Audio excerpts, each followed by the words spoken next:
เอาเข้ากับคนกินอะไรแบบนี้ฮะไม่ต้องเข้าก็ลำเลยอ้าว มันพักหนึ่งเลยติ การปันปีจะคุยเลย อ้าวเจ๊บอลได้ฉา แต่แล้ว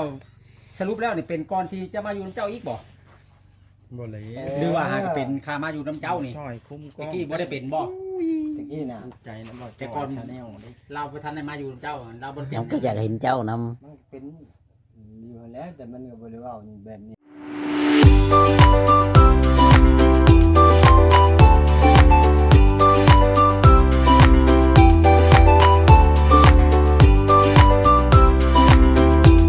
เอาแล้วพ่อแม่พี่น้องมาเจอตัว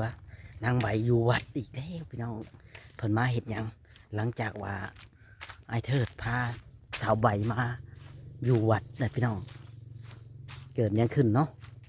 ไปเบิ่งเลยพี่น้องว่า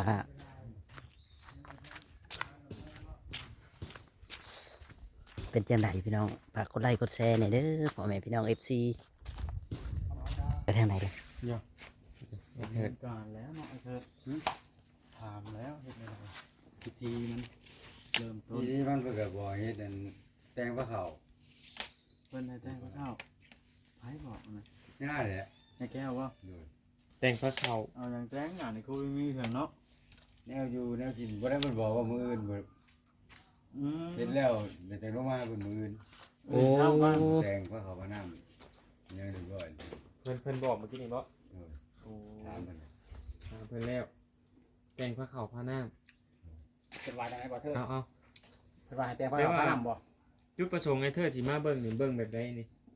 เดี๋ยวสิมาถามไอ้เทิดอีกเทื่อนึงบ่ไอ้เทิดฮะจุดประสงค์ที่เจ้ามาเบิ่งนี่ว่าสิเบิ่งแบบใดเจ้าวะ จะมาเห็นแบบนี้แล้ว แต่งพระเขา ดอกนี่เนาะ อืม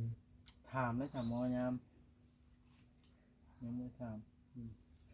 แล้วแต่งพระข้าวพระน้ำนั้นแต่งสิเฮ็ดแบบใดน่ะสิถามบ่หรือว่าแต่งให้คนน้อยกินให้ลูกเจ้า เป็นเอาครับเอากินเนาะ เอิ้นลูกเจ้าผู้สิเสียไปนะ เพิ่น เพิ่นว่าลูกว่าเพิ่นว่าลูกเจ้าเฮ็ดบ่ บริเทศแล้วมันมาอยู่น้ำเฮานี่เนาะ เพิ่นบ่ได้ว่า ไอ้เทิดบอกว่า ลูกมาอยู่น้ำบ้าน อยู่น้ำได้ฮะ บังแนวใด เทิดบอกว่า ลูกเรามาอยู่น้ อืม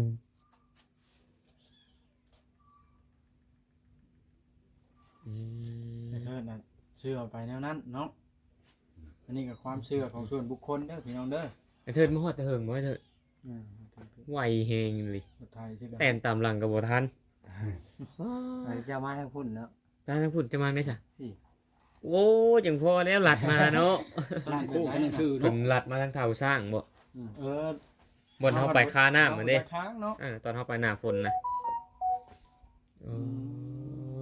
จังไวกว่ากัน แล้วบัดนี้มื้ออื่นแล้วแต่งพระเขาพระนำลงมาไหมบ่แนั่นน่ะเพิ่นบอก มีอย่างแน่แต่งครับ เงาหูมีสิต้นน้ำแน่เนาะ มีพระเขาพระนำมีต้นมีนั่นแหละบ่ในอยากนั้นกินแล้วแหละใส่พระเขาเนาะ เพราะว่าเห็ดทั้งนี้เฮากับบ่เคยอันนั้นนะ ไผสิเป็นผู้แต่งบ้านไผสิเป็นผู้เฮ็ดปัญหาได้บ้านนะ นี่แหละ เพื่อจะเป็นพระเขาแม่นบ่ อืม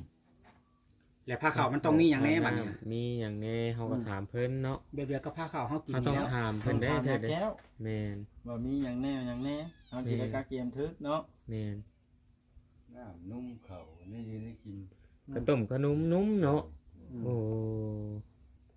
พระเขาเอ้ยพอน้องแขกคือเฮาแต่งพระเขานะเฮือน บ่ สร้าง แล้ว เฮากิ นี่ แล้ว ให้เด็กน้อยให้คนให้ผีน้อยเนาะ ให้พี่น้อยมันก็มีในอยากให้กินคือกัน มีนมมีน้ำมีเขา ตั้งแต่พุ่นมา เสื้อผ้าบ่ วายเลย อย่าบอกว่ามีเสื้อผ้าหน้าแพร มีเสือมีผ้าผมบ่ เว้าได้ก็มีแล้วขนม เออ มา มันต้องมีแล้วก็เอินมา ใช่ต้นใช่ต้น อืม กันว่าเช็ดต้น เราเฉดต้นนี้ ไปถามเพิ่นอีกเทื่อนึงเป็นได เพิ่น ข้าวแขกบ่นะแขกมาหาเพิ่นบ่ให้เพิ่นคุยกับแขกบ่เพราะว่ามีรถพี่น้องเนาะแขกมาหาเพิ่น คัน ลูก สม ร มุ ถ ติ เนี่ยพูดแท้ อาเทิดทางคาสิตาครับสมมุติว่าเฮ็ดไป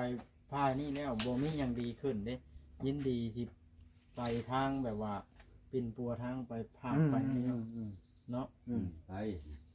มัน นี่ได้ก็ มี สิ บ่ ลอง เช้าไปสิ ตัวนี้จักมื้อ2มื้อ ไป 3 ทางนั้น มื้อ แล้ เนาะ ว เพื่อรอฝนถ้าบ่มีหยังดีขึ้นยังหลายว่าเพลงคือเก่าเลยไปบัดนี้เนาะ สั่นละ อืมมีแต่ว่า ให้ผู้หลักผู้ใหญ่ FC ผู้เพิ่นรอรุ่นรอให้รอว่าทีมงานก็จะพาเว่าเนาะ โดย มีแต่ให้เข้าใจกันตามที่เห็นในคลิปเลย ไว้สิบ่อยากให้มันดีมันเศร้าเนาะ แม่น แต่อยากให้เล่าเมืองทั้งนี้ก่อน ได้กินแล้วแม่ นี่แหละเพราะว่า ในความคิดเห็นของเบาเทิดเนาะ ทางบอสก็ได้เห็นในคลิปพอลูกแพทย์ลง FC ก็ถล่มให้ต่อว่าร้ายว่าบ่ดำเนินเดินเรื่องอย่างเช่นอย่างนี้นี่ละพี่น้องเอ้ยให้เฮาเดินเรื่องแล้วก็เรื่องมันก็สิประมาณนี้ แม่ มีแต่ว่าจะเอาไปบำบัดหากบ่เอาไปจักเทื่อว่าซั่นคอมเมนต์บางคอมเมนต์ก็ แม่ ว่าได้เลยจะเป็นเดือน2เดือนจนรำคาญว่าซั่น อืม บ่เห็นดำเนินการจักเทื่อว่าซั่น นี่แหละ สีผู้เพิ่นมาถามใช้ว่ามีเงิน ไปภาคไปปิ้นไปปัวนะเรื่องมีนะมีอยู่เดี๋ยวนี้นะแต่ว่ารอไปตามขั้นตอนก่อนแต่เทิดเพิ่นก็ยังบ่อยากให้เอาไป คือเพิ่นเว้าแล้วยังอยากปัวเบื้องด้านนี้ก่อนเป็นความเชื่อของเราแนวนี้ เอากับบังคับเราบ่ได้เด้อบาดนี่เนาะ แม่น เพราะว่าคันสีบูมวามเฮ็ดก่อนเกินหน้าเกินตาให้เทิดลายก็บ่เป็นเมียเรา ป็นไดเมียเรา บ่แม่นเมียเฮา นั่นดอก ต้องเคารพการตัดสินใจของ เขา ผู้ ก็ เป็น อยากรู้ ผัว จัก ครับเพราะบ่าวจอยบาง ถ้า แล้วเนาะ เบาเทิดเฮ็ดแล้ว บังไม่ใช่ สบายใจบ่มีอิหยังเกิดขึ้นคือมันสิบ่แม่นในตัวนี้ก็หาทางแก้อีกเนาะ เอาง่ายๆซะหาทุกวิธีทาง ซอยเฮ็ดถูกวิธีทางไอ้เถิดเลย เฮ็ดนั่นแหละสิดี แม่น สุดความสามารถแลกกันพลอย ถ้าไปก็บ่โดนดอกไอ้เถิดเลยถ้าไปผากก็ได้ สุความสามารถแล้วแล่นอยู่นี่ แม่นถ้าไปก็บ่โดนว่าเฮาสิผากจักเดือนก็ขึ้นอยู่หั่นนะ เราต้องตัดสินใจให้เด็ดขาดได้ก่อนนั้นก็ได้เพิ่นสิคิด มันยัง ฮอด หาข้อสรุปบ่ได้เนาะคนภายนอกเขาฮู้จักข้อสรุปว่าเป็นน้ำเฮาอยู่แล้ว เป็นน้ำเจ้าเรื่อง พากินจะมาว่าเนาะบ่เห็นบ่ซะผัวมันพากินจะมาว่าแม่มันก็ยังเว้าหั่น อืม เอ้ามันพาจะมาว่าเป็นผัวนี่พาเป็น ผัวมันพากินเพราะว่าเอ้า คนภายนอกสรุปบ่นี่ฮะ เอาก็เฮากับคนกินอะไรบัดนี้ฮะ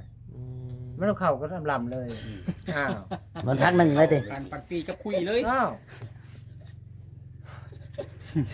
เจ๊บ่ได้ซะ แต่แล้วสรุปแล้วนี่เป็นก่อนที่จะมาอยู่น้ำเจ้าอีกบ่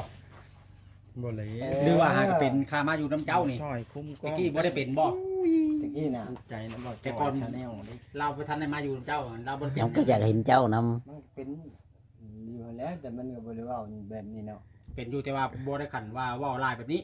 เดี๋ยวพาลูกตายนี่ได้ ตาย เป็นค่าลูกตายแต่ลายแห้งบัดนี้ เนาะ อืม ซาชักเกตเบิ่งกับที่เขาเล่ามามันก็จะคล้ายกันนะ ำอืม ไพ่เล่าเลยเถิด อืม ลองเล่าเบิ่งดูครับ เอ้า แบบคล้ายๆกับสถานการณ์ของเมียเจ้านี่บ่ กับนิสัยใจคอเฮ็ดเด็กน้อยนี่บ่ อืม มีคนเล่าให้ฟังว่า แบบคนในบ้านนี่ลูกเสียแหละมีอาการแบบคือทางเมียเจ้าบ่แต่เจ้าเลยคิดว่าย่านว่าลูกนี่มาอยู่น้ำเลยอยากเฮ็ดทางนี้เบิ่ง สรุปแบบนั้น ร้อนมันก็บ่ได้เสียหายอย่างไรเนาะ อีกอย่างก็พอดีรอกับให้วิทย์อัน อืม วันที่ วัน 2 วันชาติ ชาติเลยก็ มือ แม่น อื่นนี่แหละมืออื่นนี่ก็วิทย์แหละมือฮือที่สองธันวาวันศาสตร์เพราะว่าข่อยกับอันนั้นน่ะนะ อันหยัง อันมาถามไอ้เทิดอีกทีนึงหั่นนะบอกกำไพเพราะว่าไปเอาเอกสาร อันนั้น มาแล้วหั่นนะ ข่อยกันอันนั้น ทั้งคุณได้ ว่าเฮ็ดบทเฮ็ดหยังที่ ทาง ว่า ทางไหน ทั้งพ่อทั้งแม่ทั้งแม่เขาบ่มี แม่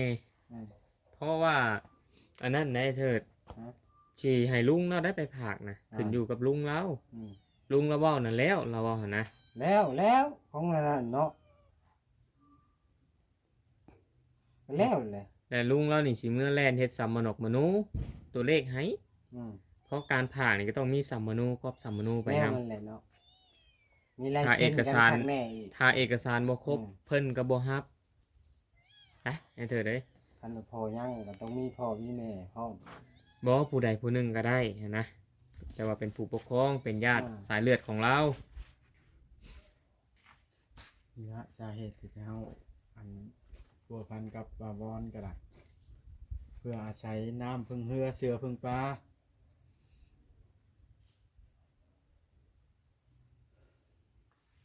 เป็นได้บาทเนี่ยเนาะมีแต่ว่าพังเบิ่งก่อนแหล้วเนาะ มื้ออื่นเด้อมื้ออื่น มื้ออื่น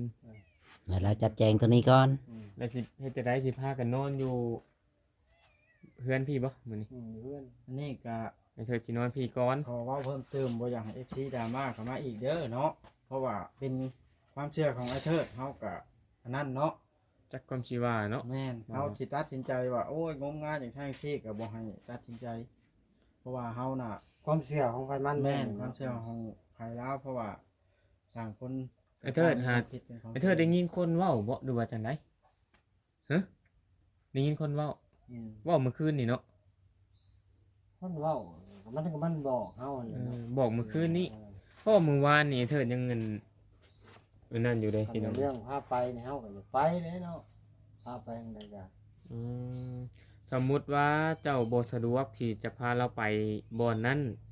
ถ้าเจ้าบ่อยากไปน้ำลาวก็ ปลามันอยู่น้ำเฮามันก็บ่ดีคือเก่าหั้นแหล้วมันว่า อืม สิปลาให้มันเป็นไปนี่บ่ใช่เด้อมันว่าเป็นไปนี่เลยๆน่ะ อย่างนั้นแล้วไอ้เถิดจังหวัดอยากให้ปิ่นปัวซอยกันเนาะหลายๆทางคือจะเว้าหั่นแหละ ช่างก็บ่ได้ย่างมาจุดถิ่นมากจนเลยแหละคือเฮาผมเป็นลูกเป็นผัวเองได้สิไปน้ำมัน อืม เอาไปอยู่ไสมันก็อยู่หันมันเฮ็ดหยังกับเมียไผฝ่า ครับ ยาวคือเก่าหั่น แห่งสิอายหมูเนาะ อ้าว บางเทื่อไปทำลายสิ่งของคือเฮาไปอยู่นำสมมุติว่าไปปลูกสวนปลูกอ้อย เอาให้นี่บ่เห็นว่า เฮ็ดนี่เฮาก็ วอนซะ เฮาก็อุกใจเนาะเกรงใจเพิ่น เมียไผซะลูกหลานไผฝ่าหลานอีในวอนบ่แม่นเนี่ยมีแต่เมียเฮานี่แหละแม่นบ่ได้อยู่ตรงพุ่งกันแล้ว แม่นความเจ้าแล้วขึ้นอยู่กับเจ้าตัดสินใจเจ้าเชื่อนั้นเจ้าต้องแต่เฮาก็บ่ได้ฝืนเจ้านะเดี๋ยวนี้ไอ้เทิดให้เจ้าตัดสินใจซะก่อนก่อนก็สิพร้อมสิลองไปกับเจ้าคือกัน เพราะว่าเฮาก็ยัง บ่ให้ยากกันได้ แม่นเฮาก็อยากให้ทางนางใบนี่เป็นคนกลับมาใช้ปกติใช้ชีวิตปกติแหละ อยาก เนาะ ให้เจ้าใช้ชีวิตปกติไอ้เถิดเลย บ่แม่นว่า ว่าง่ายๆ เฮอยาก หาทางปิ่นปัวซอยเจ้า ออกจากกันได้นี่ฮะ บ่เฮาบ่ได้ว่าย่านแน่บ่ได้คิดดอกว่าเรื่องนั้น คือว่าทั้งชุมเฮานี่หาวิธีซอยเจ้า เฮายังดีใจไอ้ดิ ยันว่าโอ้ยเป็นน้ำชุมเจ้าอะไรมาแยกมันเมียข่อยไปนั่นนี่นี่ บ่ จะเฮาก็สิลำบากใจเนาะพ่อน้องแพทย์ บ่นั่นดอกข้อยบ่ แต่ว่าจุดประสงค์แล้วก็อยากให้เจ้านี่กับเมียเจ้านี่อยากให้คือทั้งนางใบนี่เราหายดีเป็นปกติกลับมาใช้ชีวิตอย่างแบบคนปกติอ่ะนะ อืม เจ้าไปรับจ้างรับบ่ายก็ใครแน่สะดวกใจแน่ สาธุแล้วเนาะมีผู้อันนั้นเนาะเฮาได้เนี่ยทางในจิตของเฮา อื เนาะ มแต่มื้ออื่นเนาะ อืม มื้ออื่นเฮ็ดปลาข้าวพาน้ำ อันนี้จักสิเฮ็ดเวียกจักสิระวังเมียว่าเพิ่นให้บางเทื่อแล้วลุกไปลอยจุดกองอ้อยบัดใหม่อ้อยอีกนะ โอ้ยเราก็บ่จุดดอก โอ้ ความไทย ว่าเพิ่นให้แล้ว บ่ได้ว่า ได้ บ่ ดี จูด ใจ แล้วมันจูดให้แล้ว ว่ากันไว้ก่อนหั่นนะ มันจูดมาแล้ว หั่น จุดแล้ว อืม หั่น ผมได้พกมันก็บ่ได้ตั้ง บ่แม่นว่าข้อยสิให้เขาว่ากันไว้ซื้อบ่ เข็น แม่ มาน ได้สั่นเราทอกเราถีบมันจูดไปเฮ็ดหยังซะ ในเมื่อว่าเราเป็นอันนี้เฮาก็ต้องระวังไว้ไว้ หนาว จังหวะ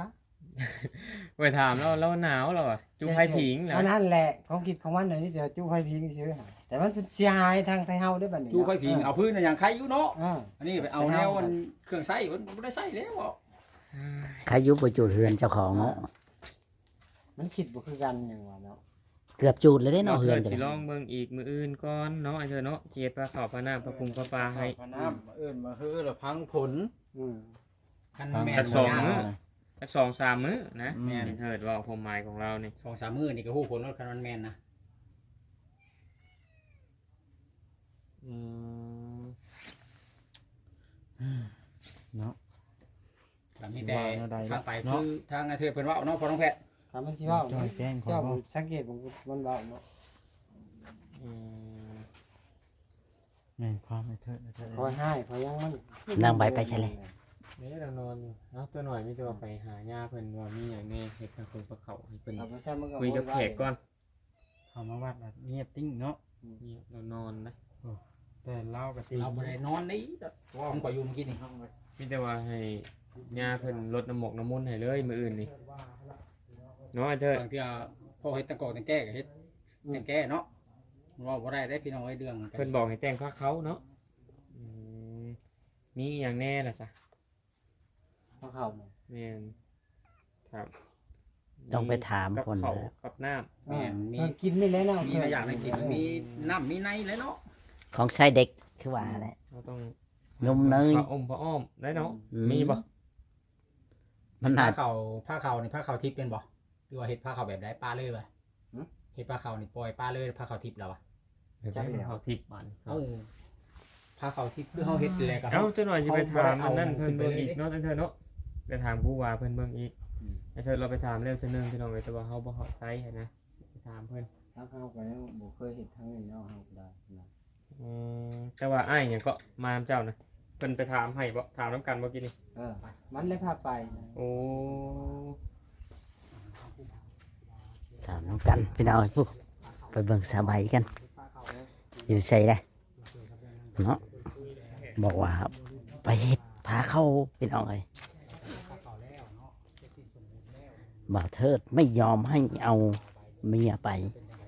ฝากขัง อย่าให้เพราะว่าทางทีมงานเนาะพี่น้องเอ้ยมาเนาะจัดฮ้อนเร่งรีบอยู่บ่อยากกดดันปานใดบ่อยากกดดันทางบ่เถิดปานใดพี่น้องเอ้ย เอ้า ว่าสิเว้าหลายคน สาวใบนอนคลออยู่นี่เอ้า